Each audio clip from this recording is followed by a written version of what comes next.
All right. Well, Sam, finally, been talking about this for a little while, that we're going to get together and have this chat. Yeah, it's great to be here. It's the world has changed since we first planned to do this conversation, but we'll get into that as well. Why don't you take the opportunity to just introduce yourself a little bit? Sure. So I am one of the founding members of the Edmonton Shift Lab, which is a social innovation lab looking at the elimination of racism in Edmonton, but also beyond, in terms of how do we use human-centered design and systems thinking to make a dent in racist attitudes, racial discrimination through a social innovation process. And then I also work in commercial real estate, working in a family-run business, and I've been involved in a lot of different community initiatives and activities here in Edmonton and elsewhere over the years. So I'm pretty excited to be here. And that's great. I mean, I wanted to talk to you about all of those things. I mean, I want to talk to you about the Shift Lab and the work you guys are doing there. I really think we should explore the whole landlords and tenants kind of friction that's going on right now under the pandemic.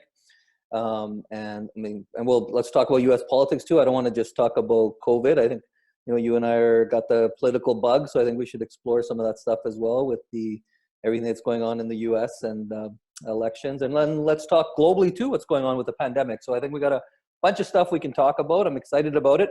So other than, we're both bald, brown, swarthy men, I think we have a few things in common. We're both, we talked about this before, we're both reachers in terms of our marriage and our spouse. There's reachers and settlers in marriages, yeah. Right? So we're reachers. We've definitely married women that are, way out of our weight class, so to say, right? Like we're both married smarter, better looking, more accomplished women than us, which we're very lucky. And hopefully they never find out that they are settlers and never wake to that. Which, like you and I talked about, we always have to work extra hard to make sure that we make up for our lack of smarts and our lack of looks. Yeah, with our very lovely and very accomplished spouses. Absolutely. I always find that really entertaining when, I meet guys who, like me have managed to secure somebody that's way outside of their league. What else can we talk about? Let's talk about just COVID in general. What's your feelings? What's the atmosphere? Just in your personal life, like we'll get into the business stuff, but how has it affected your personal life? You guys, unlike us, don't have children. So I imagine like you guys, before COVID, my wife and I lived vicariously through your social media posts. You guys at every new restaurant and concert and movie and, the lives we used to have before children. And now I kind of imagine you guys are, probably learning another language and you're probably learning coding and you have all this time to do all these hobbies and pursuits. Meanwhile, I'm just trying not to mess up my kid too much as now I'm in charge of the majority of the childcare. Yep. No, I can see that. I'm spending actually a lot of my time playing computer games, so I'm not necessarily making myself a better person. But I don't play a lot of computer games, but when I find one that I like, I dive into it. And so I've been doing that. And I bought a brand new laptop just to play this game because right before this quarantine started, because I kind of had a hint that I would be spending a lot of time indoors and, against my preference. And so that's one thing we've been doing. Another thing we've been doing is just watching a lot of classic movies. So we've started the Lord of the Rings trilogy. Christine has never seen it before, so we watched the first one yesterday, and some other stuff that's interesting to watch in terms of the content that's being produced right now. But in general, I mean, actually, our lives have not been super disrupted because I still get up and go to work, as does Christine. She does human resources, so she's pretty essential in her place of employment right now, and it's been pretty stressful for her, I would say. But for me, it's been not too bad. And this entire time, I've been commiserating with her about all our parents all our parent friends. Like I'm just like, we are so lucky that it's just you and I in this condo. We do not have to like interrupt our work schedules. We don't have to worry about kids and all the craziness that entails. And so we are like luckier than 90% of the people kind of dealing with this right now. And so I'm very appreciative of that fact. Oh man, it's life changing. Having your child at home. Not only does it make you more appreciative of all the people that are helping you raise your child, in daycares and schools, but also how much energy it takes. I mean, I always plan was same with my wife's a psychologist, so she's essential as well. So she's working normally, and so I'm home most of the time. I'm in the office today just for shooting this because all my equipment's here, but no one's here, and no one's usually here. So, but yeah, I mean, just the amount of emotional energy it takes to take care of your child. It's so funny because, prior to the social isolation, my wife and I were talking about, how, little time you spend with your children, right? Because I mean, by the time the work day is over, you spend a couple hours before they go to bed, and then, and then your weekends, and now I'm fortunate in the sense that I'm spending a lot of time with my daughter, but it's really hard to make that quality time and also have time to stay on top of all my work commitments and other commitments as well. So, I have a heightened appreciation for our childcare and education professionals. That's for sure. So let's talk. So, let me kind of lay the ground for this. So, landlords and tenants are kind of at odds because, so far, no real supports have come in for either. I mean, obviously we're getting some income support, but we're basically being told that we need to work it out with our landlords and tenants and come to some sort of agreement, whether it's deferrals in terms of rent or leases or so this has caused a whole different kinds of conversations. I have a friend who owns a few doors and rental suites, and she's, and she put up a post on social media saying, she feels like she's being demonized, that, landlords are just greedy, predatory capitalists who just want their money no matter what. And she doesn't feel like she feels like she takes very good care of her tenants, and, she relies on that income to not just pay the mortgages, but a little bit of extra income for her household as well. Right. And, versus tenants, would argue that they have nowhere to go. And, they've been paying mortgages and capital costs for landowners for a long time, and that they deserve to, during this time, to have a break. What are your thoughts? As I know you're more on the commercial side, but what's your thought on both those scenarios? Yeah, I think it's a tough spot to be in, especially for landlords, obviously, as well as tenants. Because I think the CERB comes out with a lot of benefits, but they haven't necessarily been disaggregated into specific industries and for specific shortfalls in people's incomes. It's still better, I think, than what we're seeing in the US in terms of the relief that's coming out, which is a great starting point. But it's because this is such an unprecedented situation, you're going to find a lot of industries like ours in terms of commercial real estate, as well as others that are kind of dealing with the whole "what about me" factor in terms of like how can this specifically benefit me in the work that I'm doing or in my revenue shortfall. And I think because the benefit was so general in terms of like if you have to lay people off, here's 75% of their wages to come back. That's great, but it doesn't specifically address specific costs, fixed costs, capital costs that both businesses, renters, and landlords all have to cover. So I know that for things like property tax, there's been discussions at the city level about potentially canceling the taxes, but right now they've just been kicked down the road by a few months with no late penalties. And that's true with the utilities. That's true with all of these costs that landlords still have to pay no matter what. So it's not like we can invent money from nothing or somehow get any. It's not like we're getting any relief on that. So that is going to ultimately get passed down to the businesses and in some way, shape, or form onto the consumer. So it would be nice to have the CERB kind of address that and be have that category of being able to support costs in rents, but we haven't gotten there yet. I'm hoping that it could get to that point. But obviously, if you're like the city of Edmonton, you don't want to say, okay, nobody has to pay property taxes this year, because where are you going to make up that shortfall? And if it's not from the province or from the feds, we're going to see this where I think nobody wants to give relief. They'll give deferrals to put it down, 3 or 4 months, but nobody wants to give relief yet, because nobody wants to be the one ending up having to pay this and holding the bag and having to pay the bills when this is all said and done. Yeah, but you know what? I feel like, again, this has been put on the shoulders of the people who, are not going to be able to resolve it themselves, like you said, right? I mean, if it's, if a tenant is saying, I don't have an income and I'm getting this, as you said, the Canadian Emergency Response Benefit, $2,000 a month, but I also have to pay for groceries and, all my other expenses as well, right? And rent right now isn't feasible, because for most people, I would think that is, residentially, that is their rent, never mind, commercially. And you're absolutely right. I mean, commercially, small business owners or businesses in general haven't gotten anything in terms of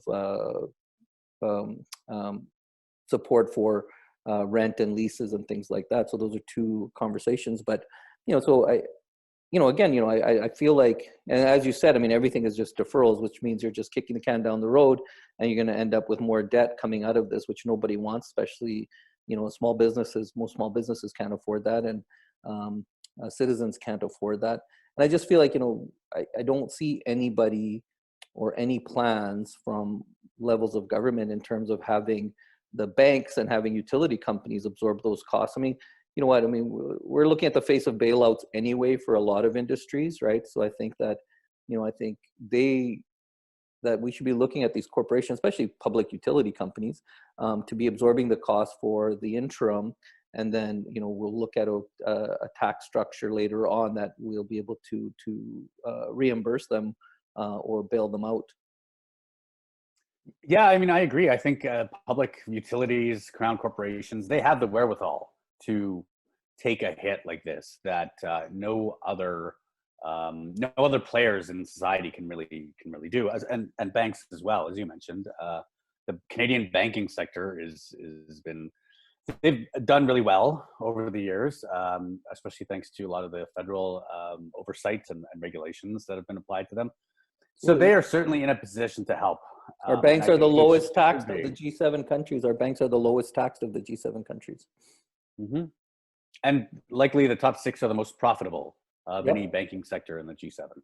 Absolutely, right. So, I mean, I don't understand. And, and utility companies too, are highly profitable. So I don't understand like why, at this time that isn't being addressed. I had hopes that earlier on that, these conversations were going to be had, but they still aren't. So anyway, let's go back to, so in the interim, what do we do? How do we settle this impasse between landlords and tenants? Or, what are you seeing? What are most people doing? Is there any innovative ideas out there right now? The only innovative idea I think we've really seen is the idea that, it's a compromise if we both lose something. So for a lot of the tenants, they're saying, I wish I could pay my rent. I really do, but I just don't have customers. I don't have the revenues. So I think one solution has come up that, if you take a hit and we take a hit, then we're both losing. Nobody's benefiting out of this directly. So if tenants can pay something, that goes towards their regular rent. And if landlords can give some kind of concession as well, and maybe each side is making half of what they normally would in this equation, then that to me seems about as equitable resolution as you can get at this time right now. Yeah, and also too, I think that, back to my friend's post, I think that we have to be conscious of the fact that, again, when, we're talking about predatory landlords, usually talking about landlords that have, hundreds, if not thousands of doors that they're renting out to, who might be, taking advantage or not understanding the long-term ramifications for their tenants. When we have these conversations about predatory practices during the pandemic. So I think, in that sense, people who, are in the small business of renting or leasing out commercially or or residentially, should, understand that, those conversations aren't really about them unless they are being predatory. So I think that's a little bit of ways to ease the tension and just, keep talking to each other and keep the dialogue open and figure out, like you said, the best way. I mean, at the end of the day, much like we're deferring our mortgage payments and everything else, it might be just a question of extending leases and adding more months on the ends of the lease or whatever it takes to reimburse and make everybody whole again.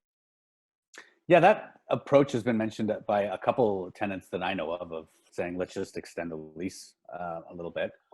And, that doesn't solve the problem really, but it just signals a good faith commitment by tenants to say, let's try and work through this together. And it's interesting because obviously with this crisis, there's been a lot of heroes and villains have been created fairly quickly. And certainly landlords are on the villain side of the ledger in the public imagination in a lot of ways. So I think that's maybe unjustified to some extent. But we're all kind of figuring this out together. We haven't really had a precedent for this, not in our lifetimes. So this is something that we're just going to have to piece through together. And I hope our governments are going to be responsive enough to understand that as well. And I think at the federal level, we've kind of seen that. And I'm hoping that will filter through provincially and municipally as well. Why don't we though, Sam? Why don't we have a precedence? You know what, this isn't the first pandemic. We've had 5 or 6 pandemics in the last 100 years. Depending if you consider HIV in there, which I do consider HIV to be a pandemic, but then even on just the H1N1 strains side, we had 3 or 4 in all of the 20th century. We've already had 3 in the 21st century. You know what I mean? We're a fifth of the way in the century and we've already had 3. So they're getting closer together. They're arguably getting worse because the numbers are bigger. And so I don't understand. I mean, in 2009, 2010, we had the H1N1 flu pandemic, and why does it feel like, we're starting from scratch? I know in that one, and maybe this is something we should talk about too. So I know in 2009, 2010, I mean, the pandemic and the emergency orders that President Obama put forth in the US, I mean, the real almost 2 years, right, of when the swine flu or H1N1, whatever you want to call it, was around, all of 2009, most of 2010. There was very few school closures. There was very little impact in terms of business, right? Things like that. Why is this one like so much? Why is the effects of it so much larger right now than it was, 10 years ago? I mean, in my layman's appreciation, I would say it's probably just the nature of the virus that is spreading so quickly that people just sharing in the same physical space, which is why we're doing the social distancing, is enough to allow this virus to transmit from one person to another. Because I do think you're right. I remember, SARS was another one in 2002, I believe, and H1N1, MERS. I mean, these are not new in terms of these types of viruses and where they come from as well, which is oftentimes through contact with animals. But just the lightning speed with which this has moved so quickly has been just shocking. And for me, the only comparable situation is the Spanish flu epidemic from 100 years ago, which it's interesting because I had always been under the presumption that the Spanish flu, came up from the fighting in the trenches in World War I. And if you've seen that movie 1917, it shows very much so how that was literally the most perfect breeding ground for disease that had ever been created. But I am now learning that the Spanish flu might have actually originated in Kansas at the barracks of some soldiers who were training to go to Europe during World War I. And then the conditions in the trenches just accelerated the spread of the disease. But so the disease itself kind of came out of an unexpected place, and it quickly just devastated every community it went through, it touched through. And I think we're very fortunate that it doesn't have the same fatality rate that the Spanish flu did. But I do think that the coronavirus is going to end up having some of the same seismic shifts in our society when all of this is said and done, hopefully soon. Yeah, I mean, I keep hearing these comparisons to the Spanish flu as well, which was, over 100 years ago. I'm hoping our technology and medical capabilities have advanced enough that we won't have the sort of impact. I mean, there was like, depending on whose account you look at, 50 to 100 million deaths from the Spanish flu.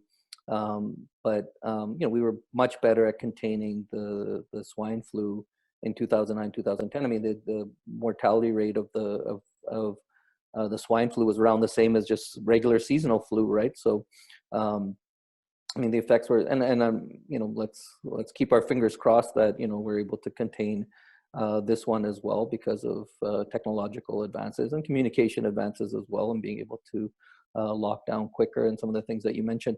What about? I guess my question is then again, why does this seem to? So overall, if we have 180 some countries that are affected, there's only now I think 13 countries that report deaths of more than 1,000 out of those countries, right? And predominantly all of those countries are European or American countries. You know what I mean? Like, what is it about the West that we can't contain this as well as other countries, even originating countries, are containing it? Well, I think, and this is an interesting question to have because I think it brings in ideas around culture and how societies organize themselves and whatnot. And I know that for some people, there's kind of an Orientalist perspective to this, which is to say that countries like South Korea, Taiwan, Singapore, they are places where people are deferential to authority and where it's easier, especially in China, for that's an authoritarian country. It's easier for governments to just tell people to stay home and to mobilize resources to fight this disease in a way that doesn't exist out in the West. And I think there's some credence to that, but I also think that in general, societies that have had, whether it's war, famine, disease, any kind of major disaster that forces people to come together and mobilize to solve these issues, I think those societies can much more easily and much more rapidly understand what's going on in terms of how fast this virus is spreading, and then mobilize to respond to those pressures. Whereas I think in Canada and the United States, especially, we're much more kind of well known for being very individualistic. In the States in particular, there's always the strain of people who do not want to be told what to do, whether it's by government or health authorities or any kind. And I think we're seeing some pushback from those folks. It's funny because I spent some time on a Facebook group dedicated towards Alberta separation, which is not something I'm a proponent of, but I spend time on that group just to kind of understand what these folks are thinking and saying. And for a lot of them, it's a lot of cognitive dissonance because it's gone from this is a made up virus, it's no worse than the flu, it's overblown, it's a conspiracy, there's tons of conspiracies out now, all the way to my grandmother's in the hospital with coronavirus now, and she was fine 2 days ago when I saw her. I don't know what to do. I don't know how this came about.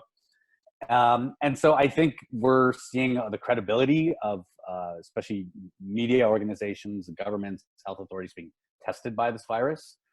But I would say overall, societies, especially in Asia, that have had to deal with other types of disasters are handling this much better because they've been able to mobilize so much faster, and people are willing to listen to what is being told to them for the greater good of public health.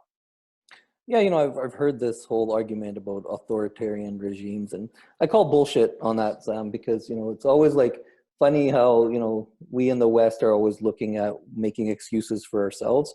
I actually think your other point is more on the nose in terms of that a lot of these countries have had to deal with all kinds of tragedies and pandemics and things, and it happens almost on a yearly basis for them, whether it's natural disasters or disease related, or all the many things that happen in a lot of these countries.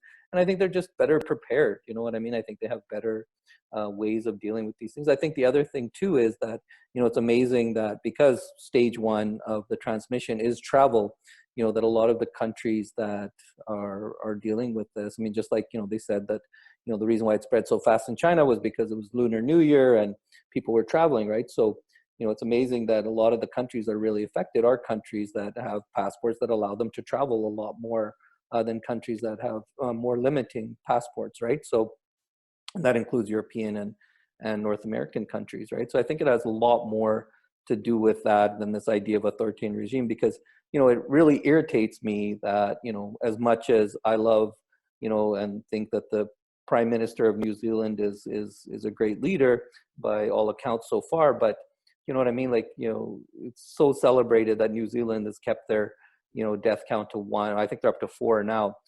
Guess what? Ethiopia also has, a single digit death count. And guess what? New Zealand has 4.4 million people. Ethiopia has 110 million people. You know what I mean? And that's not just Ethiopia, Africa, South America, the Middle East. All of these countries are keeping their infection numbers and their death tolls very, very low, to the point of most of them under 100 infected. I mean, that could be lack of testing, but their death tolls are also under in single digits for the most part, right? So, unless there's a mass conspiracy among all of them to like underreport their numbers, I think we would see a trend if it was just about authoritarian regimes being able to clamp down, right? Even countries with very dense populations like India and Pakistan are being able to keep their numbers low, and and their death counts very low as well, right? So I don't think that's what it's about. I think it's about that first stage of transmission, I think, is a lot more restricted in some of these countries. I hope so. I definitely hope so. I do think, though, that the healthcare systems in a lot of these countries is very brittle, especially in parts of Africa, for example, where I've seen the idea that, right now this is the calm before the storm in terms of how these diseases will spread. And I know that in India, for example, the Prime Minister Modi just initiated a 21-day lockdown without question. Because in my mind, it tells me that I read somewhere that Italy was considered to have the second best healthcare system in the world in terms of its outcomes and responsiveness and whatnot. And I think if folks saw how devastated Italy was, which is an advanced industrial nation with a great healthcare system, then this could spread like wildfire anywhere it goes, anywhere in the world. And we've been fortunate that this is primarily a disease that's been in the global north, more so, Europe, North America, China to a large extent. But I am worried that if this does spread, or if it's not controlled or tested as well as we think, this could really have a domino effect in a lot of countries in the global south. Okay, well, maybe we'll wait and see on that. I don't see that yet reflected in the numbers. Our biggest concern, I think, should be the U.S. Now the U.S. has the highest reported number of people who have been infected, and also the highest number of deaths, surpassing Italy and Spain. So what do you think? Their response obviously had a lot of effect on this. And you talk about poor healthcare systems. I think that the healthcare system in the U.S. could arguably be considered as poor as some developing countries. Where do you see this going with the U.S.? Yeah, I think that I totally agree with you. I think in terms of public health, the American system just kind of collapses like a sandcastle on the beach, because you can have the best healthcare in the world for the 1% or the top 10% in the US, but that means nothing when you're sharing physical space with people in poverty who have nothing like that in terms of their healthcare system. And on top of that, you also have all the layers of bureaucracy and the infrastructure between different health systems, insurers, pharmaceutical companies, state, local, federal governments, all kind of with their hands in the pie trying to slow this down. So I think what's happening in the States is you're basically seeing that most of the work is being done at the state level. You're seeing that Donald Trump has somewhat abdicated a lot of responsibility. I mean, I'm not a big Trump fan to begin with, and I think that he has certainly missed opportunities to cramp down on this in ways that I think somebody like Barack Obama would have been much more responsive. So now you're seeing the states kind of take the lead, and I watch Andrew Cuomo, the governor of New York State. I see his briefings on a regular basis. And to me, he's actually somebody who, in my mind, has stood out in the US as a leader on this, because he's able to combine both the tactical strategic planning that a governor has when it comes to mobilizing the state's resources to confront this disease. But he also has the human touch in being able to communicate and empathize with people who are going through this in ways that Donald Trump never could. And I think Andrew Cuomo is a great voice for this. And that's not to insulate him from criticisms that he himself, in previous legislation or policies hasn't hurt the New York State healthcare system in ways that they're feeling it right now. I think kind of the same thing we're seeing with Doug Ford in Ontario.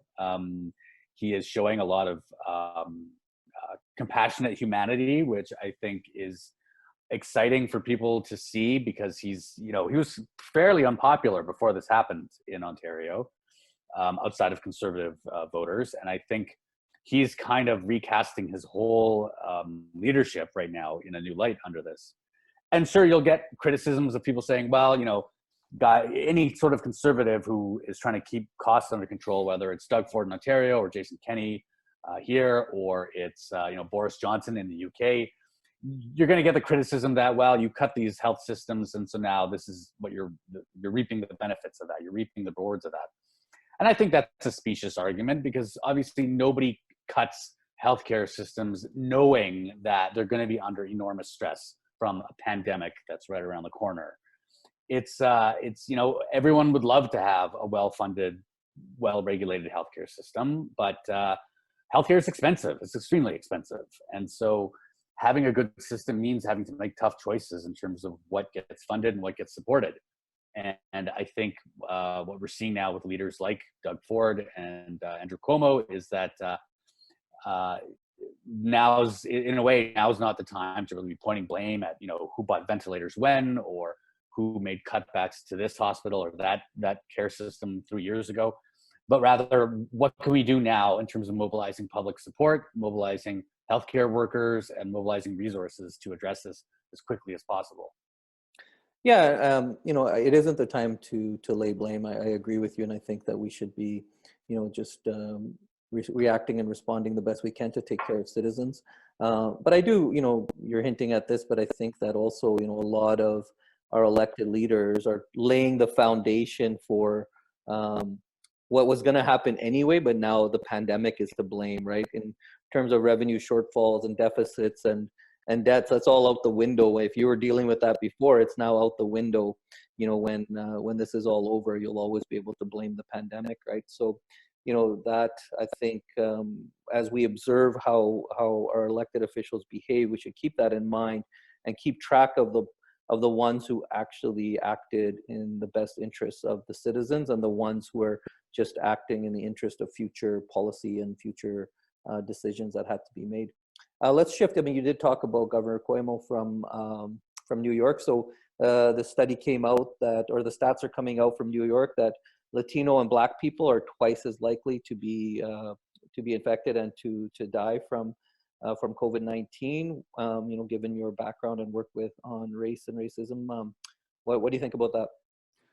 That's a really interesting observation, especially when you contrast it to what's happening here in Canada, because I know in Ontario, their top medical officer, I believe it was yesterday, said that they don't disaggregate data based on race. So in terms of who in Ontario, and I would surmise that's true here in Alberta and elsewhere in Canada, how is this affecting people based on racial or ethnic background? We don't know. And that is in sharp contrast to the US, which for decades, I think, has made it a point from a census perspective and a data perspective to be tracking outcomes based on race. So I think that brings up kind of a larger question in Canada and in contrast to the US is, do we want to be using racial indicators for not just this in this situation on its own with the coronavirus, but in terms of how we respond to public health in general? So now we're talking about things like, are people in poverty disproportionately marginalized? Sorry, let me start that again. Are we seeing people in poverty who are also racialized that become, wait, let me think. Let me collect my thoughts for a second. Take your time. Here, Yeah. I'll jump in just for a sec. So, you know, I understand that difference in data tracking in Canada versus the US, but I think we can make some assumptions, and especially, I mean, if we are tracking, and we should be tracking socioeconomic for sure, right? Because, you know, a $2,000 benefit helps a person of middle class or higher a little bit differently than it affects people of lower income, right? So I think we should be tracking. I think that we will be able to, and we should be able to figure out, you know, if we are tracking based on socioeconomic, that this disproportionately affects refugees, immigrants, newcomers, indigenous people, then it does affect everybody else. So, you know, whether or not we want to track it around race lines or ethnicities, or whether we're tracking around socioeconomic. I mean, that's the problem with some of the policies that have come out, right? Because they're painting everybody with the same brush, right? Just like, again, back to our landlords and tenants conversation, right? A landlord that owns 1,000 doors is different from a landlord that owns 5 doors, right? And,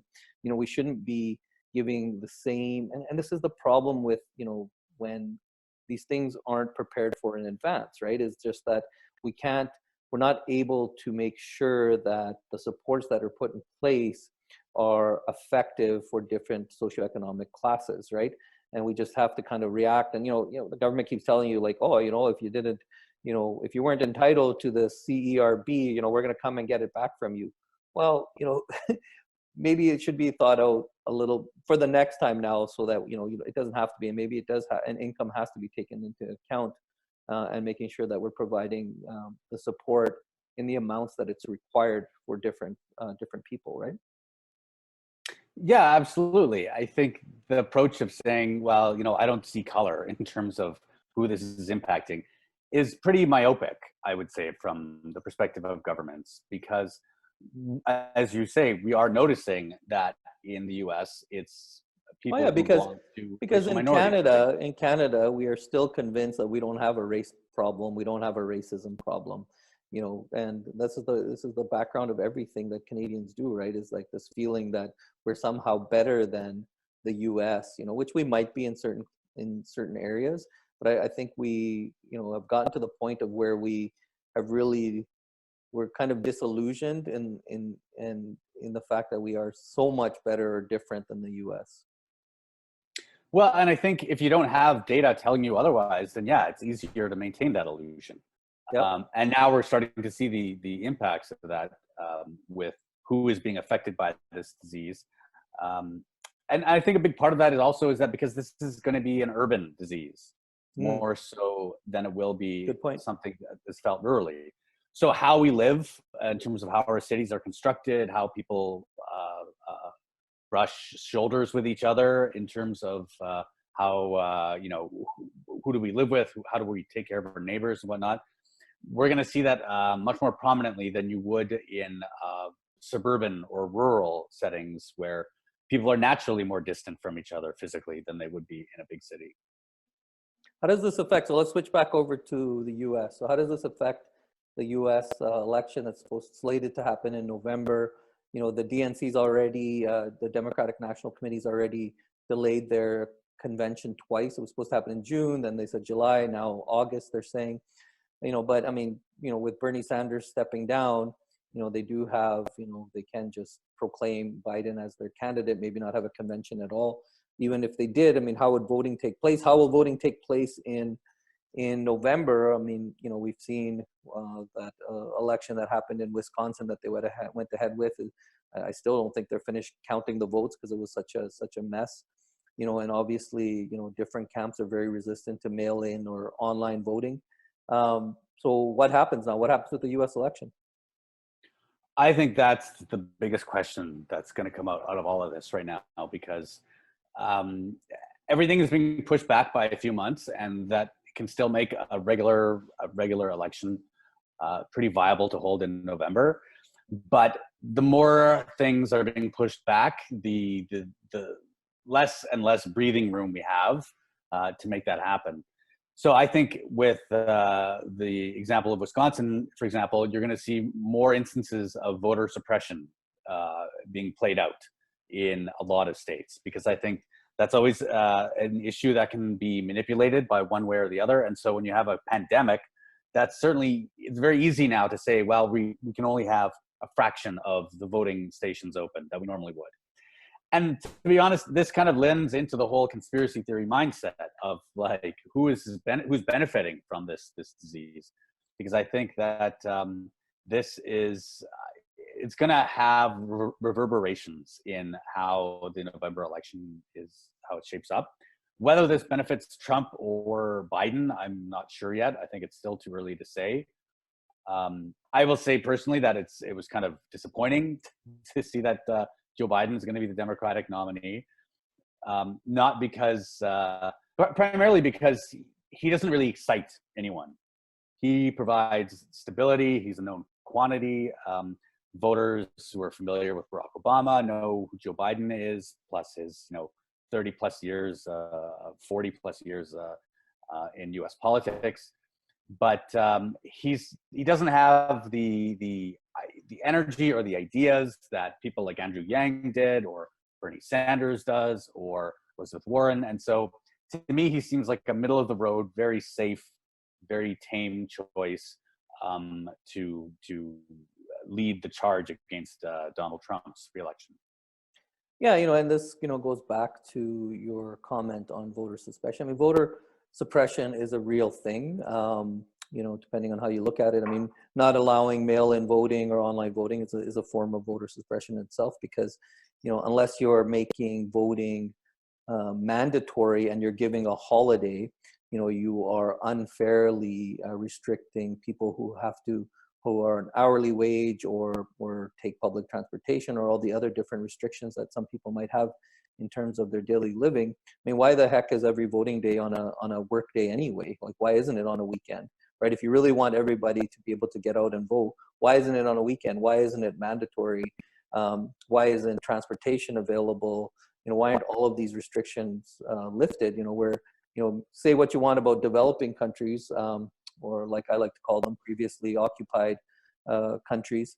They have great voter turnout for the most part, in the democratic elections. So because they remove all those obstacles as much as they can. Now, in the US and, even in Canada, arguably our voter turnout is much lower because we have these issues in place. So, there's this data came out that, somehow, always the belief is that, the people of color don't vote because, they're apathetic, right? But actually, some recent data just came out that actually people of color don't vote for two reasons. One is because they believe that their vote is a waste, right? They don't believe that it changes anything, that they believe that all parties are the same, and that, they'll be no different under Biden than they will be under Trump. And then second of all is they don't feel inspired by, the leaders. I mean, the reason why they did come out for Obama was because they felt inspired, right? So this belief that somehow people of color are apathetic and, it's really the white voter that's really engaged is false, right? So thoughts on that? Yeah, I agree. I think it's when you have a candidate like Obama, he just excited so many people. And I would say Bernie Sanders did amongst a lot of hardcore left-wing voters. He excited people. Elizabeth Warren did with a lot of women. Andrew Yang with universal basic income. And he was kind of my favorite candidate for a long time because he had ideas that weren't necessarily partisan. They weren't necessarily right or left, but they were ideas that we kind of need to consider moving into, the third decade of the 21st century. And I think picking Joe Biden, who is sort of the least interesting in terms of candidates with ideas, not that aren't just in opposition to what Donald Trump wants or what Donald Trump's doing, but rather, we're coming out of this incredible pandemic situation here in 2020. So isn't it better that we have some ideas that are new, that have not been brought to the table before by people who are new in politics? Wouldn't it be great to have those folks play a bigger role in who the nominees are going to be? Yeah, and now they're going to push this narrative of, blue no matter who, right? So, if you don't vote for Biden, then, essentially you're giving a vote to Trump, right? to which my argument would be, well, then if I don't vote for Trump, then essentially I'm giving a vote to Biden. So I just might as well stay home, right? So I mean, it's funny, like when they approach these sort of voter mobilization narratives, like, how one-sided they are, and this is why, I predict that there, for many reasons, not just the pandemic, that if Biden does become the presumptive nominee, that their voter turnout is going to be very low. I mean, because he doesn't inspire anyone. So far, he hasn't shown any real leadership or ideas that are going to get people excited. And at the end of the day, say what you want about Trump supporters, they are motivated to get out and vote and make sure that their guy stays in power. Yeah, and I think this comes down to the circular firing squad that exists on the left. That does not exist on the right in the US or in Canada or elsewhere. It just simply doesn't. And that is this constant reach for the politics of perfection that we see on the left ends up fragmenting and splintering any kind of opposition to right-wing policies and right-wing figures. And I think that's one of the reasons why, from Alberta to Zimbabwe around the world, the left has taken a huge beating when it comes to elections over, I would say, you could argue since, the end of the Cold War and the rise of neoliberalism, but I would say especially so in the last few years, because for a lot of folks on the left, it's my guy or my person, or nobody. And I think a lot of people will stay home because Joe Biden's the nominee, and people will say, well, I had 8 years of Obama and, that only did so much. I've had 4 years of Trump and, he might be a terrible guy personally, but the economy is doing well, at least it was. And so why not go with a guy who's a business leader who says that he's going to bring things back to the way they were, 6 months ago. Joe Biden doesn't have that excitement and he doesn't have those ideas. And I think definitely lots of folks on the left are just going to stay home. Yeah. Okay, let's switch back to post-pandemic. I want to tap your background in human-centered design and how you feel like things are going to change as we go back to normality. What is going to be the new normal? I mean, are we still going to be, I think for a time, worried about crowded public spaces like theaters and events? Do events all turn, to online models now? How does that work for concerts? How does that work for movie theaters? Are, seats going to still be, spacing and seats, lineups, you're seeing these lineups where they're taped out boxes in line so that you maintain that distance. How do we see that in the future? Is that something that we continue to make sure that we don't, bring on the next pandemic? What do you see happening in terms of just design of our public spaces coming out of the isolation? I think it's really interesting because you're going to see sort of two opposing ideas. One, which is let's just bring everything back to normal the way it was as much as possible. And two, the opposite, the idea that, everything is fundamentally changed. And I know that with this virus, for example, if it takes a year and a half to develop a vaccine, that might be the thing that keeps us socially isolated, or at least away from large gatherings, large groups. I could see maybe restaurants opening and whatnot, but if we're waiting for a vaccine, then you can say goodbye to, Oilers games or any other large concerts or gatherings until that time. But I think it's going to be, I think it's going to be extremely interesting to see how our society kind of deals with this and how we return to what is the new normal after this. My thinking is that, for example, at a global level, people say this is a disease of globalization. And I think that's largely true in terms of the way we travel, the way that China and how everyone's supply chain has moved to China has left so many businesses and industries and countries vulnerable to what's happened with the pandemic. So kind of like how I would say that 100 years ago with the Spanish flu, we kind of saw a return to nationalism and to isolationism to some extent. From both the Spanish flu as well as the First World War. I think we might see some of that here as well. I think you're going to see a huge demand to have essential manufacturing brought back to Canada, brought back to the US, brought back to most countries. You're going to see a demand for almost like from a wartime setting in terms of what's considered essential. Well, if it is, then it should be made here at home. It shouldn't be outsourced to a cheaper locale. You could see, for example, trading blocks becoming more powerful, more cohesive. So maybe it's not necessarily made in Canada, but it's made in North America. And you see the USCMCA sort of become a more coherent type of trading bloc to itself. You would see the same thing in the European Union, for example. I could see borders in the European Union going increasingly higher as a result of this. You had the refugee crisis on beforehand that was providing some stress on the EU's border situation. I could see this now being the perfect excuse for every country to raise border precautions. Going into an airport and flying to the other side of the world with just a flight attendant or a gate attendant asking for your passport. That, I think those days are gone in terms of how easy it will be to travel from A to B around the world. I think we're not going to see that in the same way. And we're going to see increased I hope not, man. I mean, like, traveling has been so terrible as it is, since 9/11, like, any pleasure there was in air travel has been sucked out. And now, you're saying it's going to get even worse. Yeah, that's honestly what I'm thinking is the golden age of jet air travel is long since past. I think it'll add more security in terms of more screening. You're going to see that at the airports. You're going to see more biometric screening.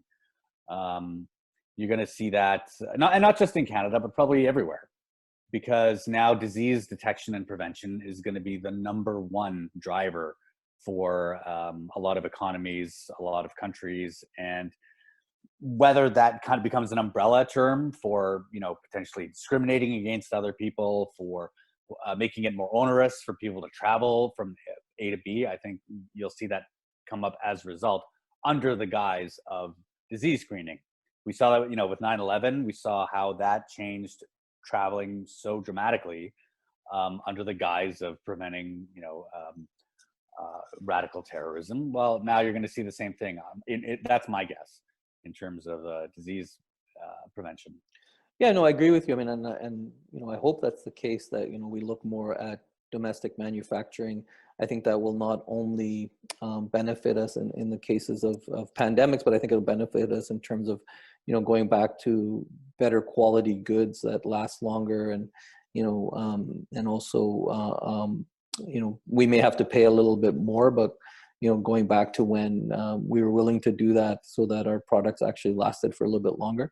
And you're absolutely right. I mean, I think there should be more scrutiny on those essentials, like agriculture and food processing as well, to making sure that that is also done within our borders as well, to offset issues like this. What other industries do you think will? I think personal care, will benefit. I mean, 10 million people are going to phone for hair appointments as soon as the isolation's lifted. Well, not you and I, but other people are going to. I'm going to be probably making a beard appointment. I think in the short term that some of those industries that have been hit hard, like retail and hospitality, will probably experience a little bit of a boom after this is all over. I think medical supply and services will probably benefit over the long run of this. Food processing, agriculture, we already mentioned. I think IT and web services definitely will, be even more sought out, and more solutions asked of them. What else? Who else do you think actually, in the long term, will benefit from the pandemic and the isolation?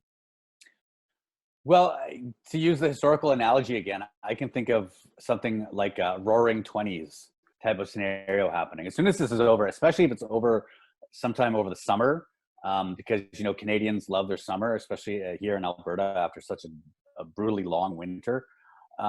You're going to see just an explosion of people wanting to go outside and wanting to celebrate and wanting to party if these restrictions are lifted by then. And so there's going to be a short-term benefit to that. But I think a longer term, yeah, I think you're going to see a lot of companies saying, well, you know what, we manage, especially white collar companies, because the other aspect of this is very much about white collar versus blue collar in terms of who is going to work and who's staying home. a lot of white collar companies will say, well, you know what, we don't need an office for this many people if so many folks are working from home. So why are we paying all these real estate costs? And that's definitely a landlord tenant issue that I can see emerging. This is forcing people to work from home. So we're going to see a lot of CEOs saying, well, let's just keep it that way because this is what it should be. On the flip side, though, I do think you're going to see a lot of quote unquote socialist ideas kind of returning to the forefront, because now people are going to say, well, we appreciate childcare and the value that childcare has in our society. So should we have universal daycare? I think there's going to be strong components for that. I think universal healthcare in the U.S. I think has gotten the shot in the arm that is needed to move forward outside of Bernie Sanders. I think people are going to talk about it now as a right rather than a privilege. And I think we're going to see definitely a huge outswell of support for healthcare workers of any kind. Anything relating to childcare and to teaching children, obviously, because everyone has to now deal with it themselves, those who are parents. And then I can see that people are going to want that human connection. So in terms of the recreation and entertainment industries, because those have been hit the hardest, those I think you'll see come back. They'll come back roaring in a way that they haven't been so far, because everybody's just cooped up from staying at home. Interestingly, I think people will probably move away from movies and TV entertainment because that's so readily accessible. So people will want to move away from watching things on screens because that's what they're doing now. They'll want to go to public events, public places, and have that very social atmosphere that we're being deprived of right now. Yeah, I mean, those things come part and parcel, right? I mean, I think, the whole working from anywhere, working from home kind of consideration that's happening now isn't really rooted in reality because, let's face it, I mean, the demands of my work aren't the same right now as they normally are, right? So, I can work around my childcare because I'm not being forced to attend as many meetings and my time isn't being called for as much as it normally would. So I think that there has to be a balance there in terms of that. I don't know. I mean, we went through this cycle a couple of times now, right? Where, people remote workforces, and then large companies were, building bigger and bigger campuses, right? To have people come and work under one roof or multiple roofs, right? Like, I mean, there's a reason why Apple and Tesla and all these and Google have built these giant campuses, right? Because obviously they see the benefit of people working together under one roof. So I'll be interested to see how that pans out because, like I said, I mean, as much as you can talk about, you keep hearing this stuff about, oh, my job, didn't require me to be at work and wasn't required to be in all these meetings, because look how I'm managing fine right now. Well, this isn't reality, right? This isn't a normal conditions of work, right? So I think there has to be a balance there. I kind of wonder like how, in this isolation time, people start seeing, like you said, the value more of being social and interactive with people rather than just being on our phones and screens all the time, and also see that benefit of workplace as well, right? Is that, as much as I enjoy, I actually think, in the whole work from anywhere conversation, I think it should be all flexible. Do you know what I mean? Like, I think that, when you're hiring people or you're looking at your workforce, those considerations should be made just as you do in terms of benefit packages and what benefits best for your workforce as well, right? It's, how does this person like to work? I mean, that should be part of, I think, your interview and your onboarding is, how do you prefer to work? How do you learn best, right? Do you learn best, online? Do you learn best by listening? Do you learn best by talking, right? All of these, I think, assessments should be made, and that's how we should evaluate, how much investment we want to make in office space, right? Is how many of my workers learn better and work better at home, versus the ones that learn better, work better in teams, right? So I think those kinds of consideration, more customization is required rather than just these blanket statements of, remote workforce is now the way to go, because we'll end up back where we have time and time again. I think, as we all are developing and so many different ways of communicating, learning, and interacting are available, that's the consideration has to be done, is a more customization in terms of your everyday work day and work week. You asked me to watch Dave Chappelle's Mark Twain Prize speech, which I did. I'm a big fan of Dave Chappelle.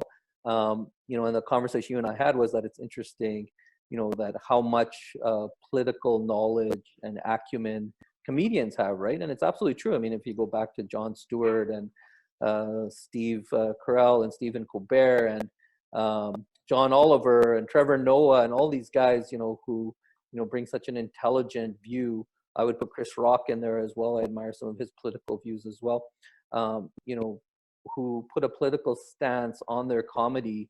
I thought that was really interesting, and Dave Chappelle definitely has done that. Why did you find that speech so compelling?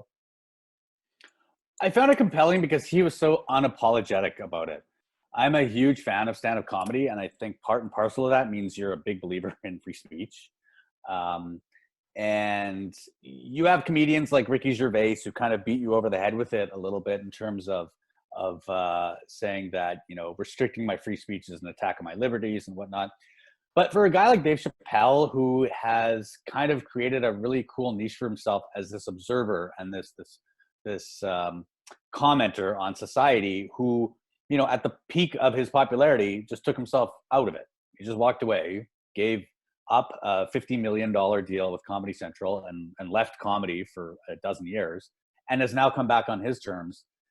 He is so uniquely unapologetic about standing up for what he believes in and for the values of free speech and for just being able to have these conversations that you may not like, or to say things that you may not like. And I feel like stand-up comedy has always been the vanguard in terms of having these ideas kind of be debated in the public sphere. And now increasingly it is one of the few and only venues where you can hear this and hear these ideas being brought forth in public. So I thought his speech just really touched on how important and kind of how bold a stance it now seems to be to stake out the claim to say that, I may disagree with what you say, but I'll defend your right to say it. That is to some extent a more controversial position now than it was a generation ago. And probably nobody has a better thumb on that pulse than Dave Chappelle has had. Yeah, I was always such an admirer of Jon Stewart, because whenever Jon Stewart was highly criticized, he said, listen, I'm just a comedian. You know what I mean? Like, I'm a jokester. If you're taking me this seriously, then maybe you need to look more further into the things that I'm criticizing and joking about rather than pointing my finger at my views. I'm entitled to my views, right? And I always thought that was such a powerful thing that comedians had at their disposal, where they could always say, I'm a jokester, right? If you're taking this so seriously, that's more a reflection of you than me, right? And I think that's a continual influence and ability that they have, is to explore all of these topics that the rest of us can't, because of political correctness, touch and bring those to the forefront under the guise of comedy. The thing that I really loved about what Dave Chappelle said was that quote from his mother, right? And I'll paraphrase it because I don't remember exactly, but it's something about, sometimes you have to be a lion so that you can rest with the lambs, right? I think that's very powerful because, in his stand-ups recently, he talks about brittleness, right? Like how we're all so brittle, we're so sensitive to everything. And how do we expect to get through things like this, pandemics and wars and all the things that are coming at us and are only going to get worse? Climate change, all these things, when we're so brittle and we're so sensitive to everything. Like, and this is what I say about minority voices as well, right? We need to stop speaking like we're minorities, because guess what? We're not. In the world, people of brown face and brown color, whatever shade you want to look at it, far outnumber people who we consider to be Caucasian or white, right?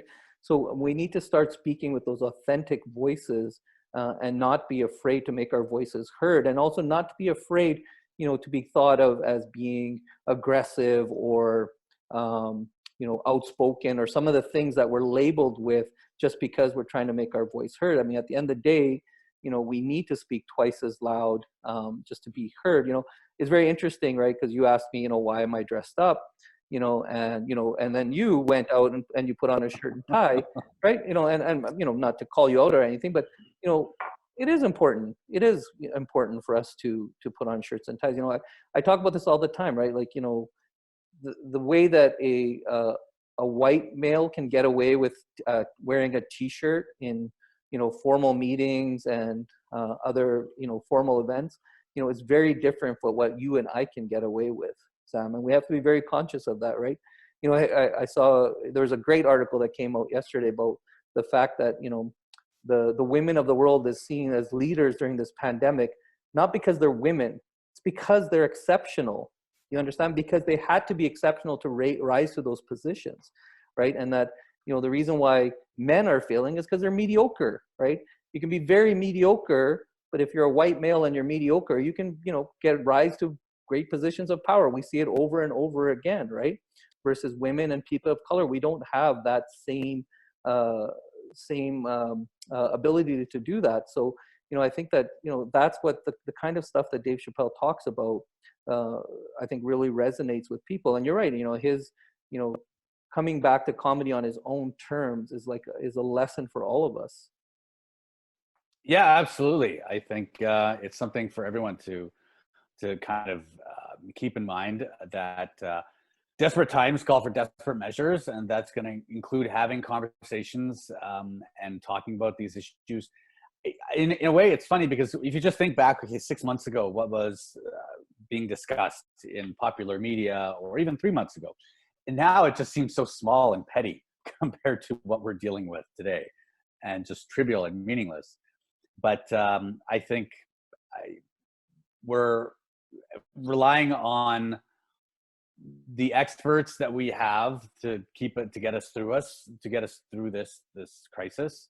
And I'm hoping that when this is over, we don't kind of revert back to those sort of petty, small-minded arguments and disagreements about language and who's able to say what and who's able to write what that we had before. I mean, if the one thing that can benefit us, I would say there's two things that this pandemic can benefit us. One is by bringing society back together again to some extent, like a wartime mobilization.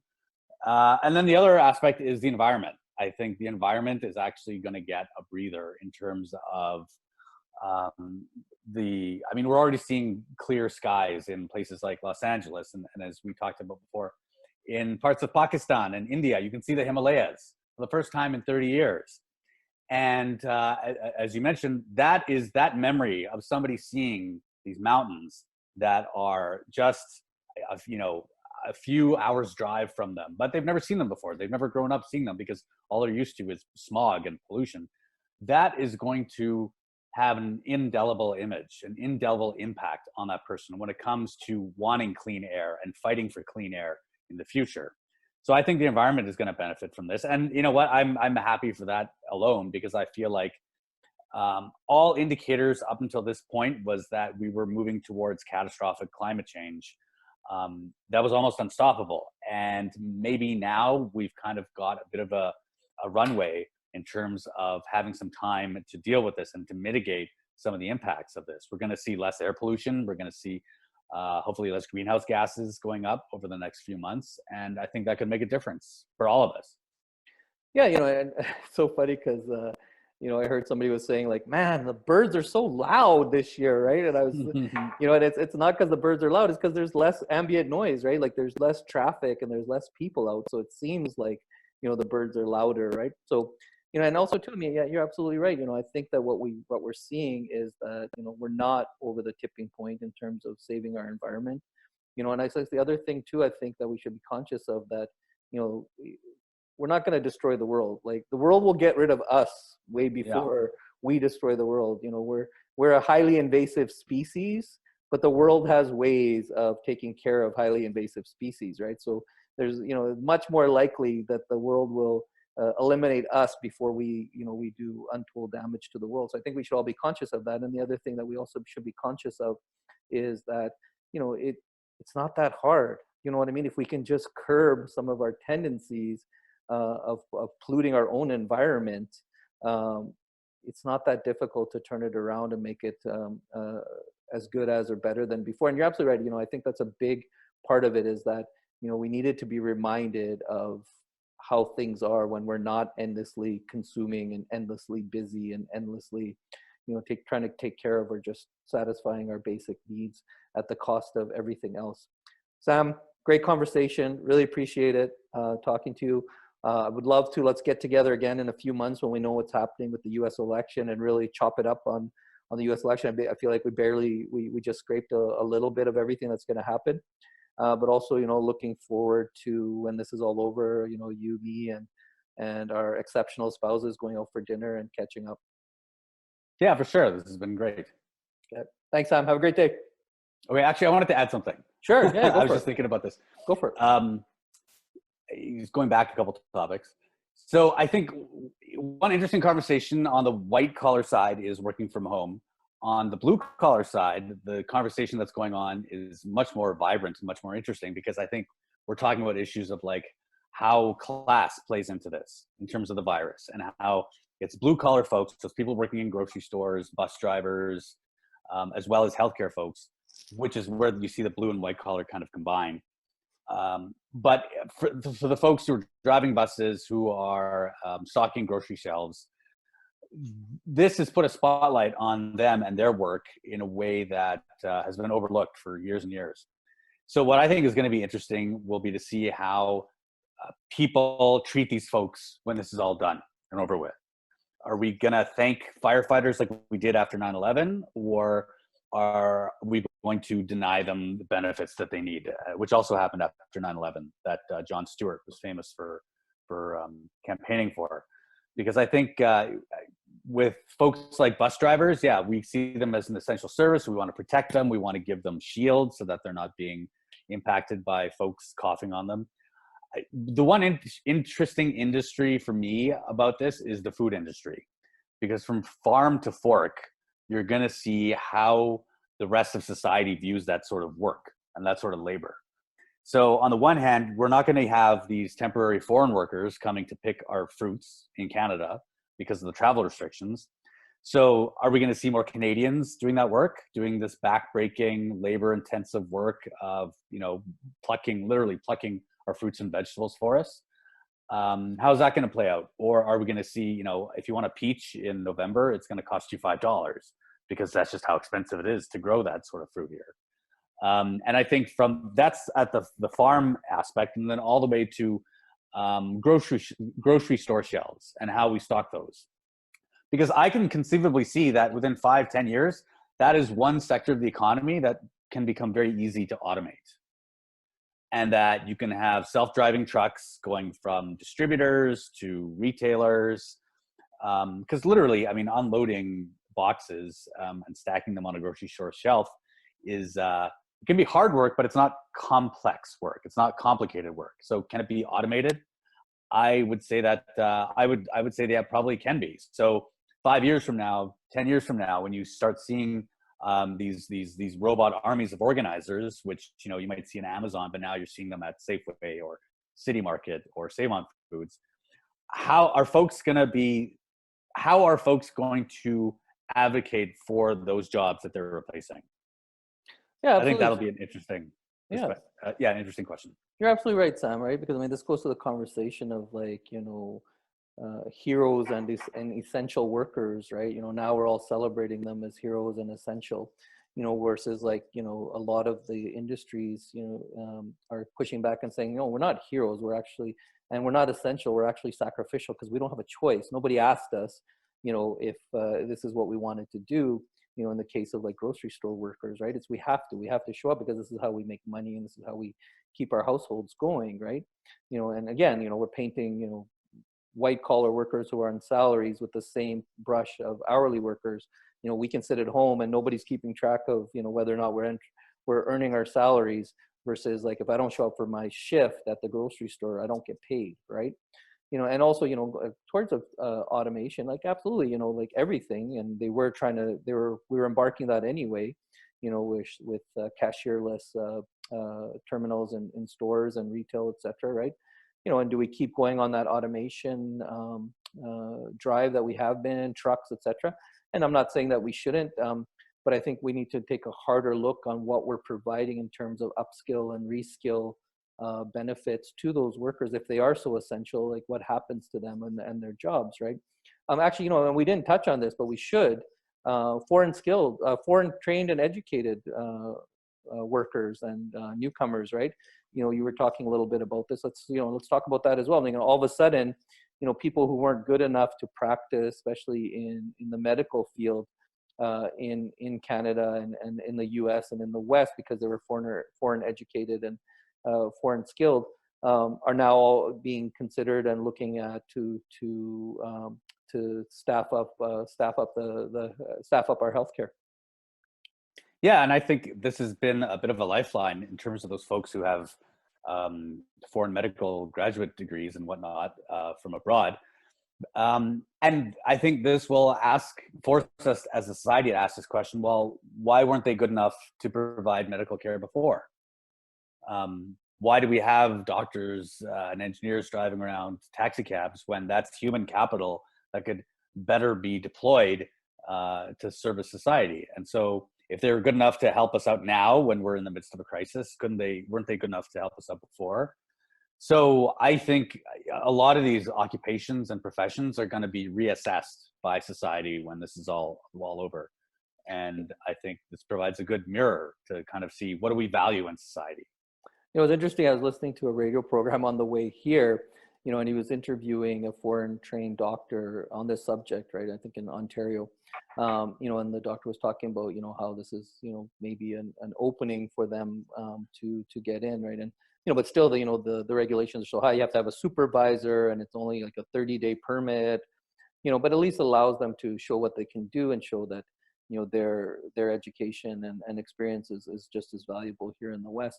But, then what the interviewer said, Sam? He said, well, what do you say to patients who are uncomfortable with foreign trained doctors? And I was just like, well, how would they know? Like, how do you know that your doctor is foreign trained? You realize that there's a lot of people from the West that go to medical school and, other countries, because in the Caribbean and Grenada and all these places, yeah, because they can't get into medical school here. So the only way you would know that your doctor is foreign trained is by the color of their skin, or you would assume by their accent or the color of their skin that they're foreign trained. So is that a conversation about the training and their qualification, or is that a conversation about you're uncomfortable with someone's skin color? Yeah, and who do you perceive as being a doctor, and who is a nurse in your mind, and exactly. who's able to provide that care? Yeah, exactly, right. So I thought that was really interesting. All right, Sam, thanks so much, man, and let's get together soon after this is all over, and let's chop it up again once we get into deeper in the U.S. politics. Yeah, for sure, man. This has been a pleasure. I really enjoyed it. Thank you. Thanks so much.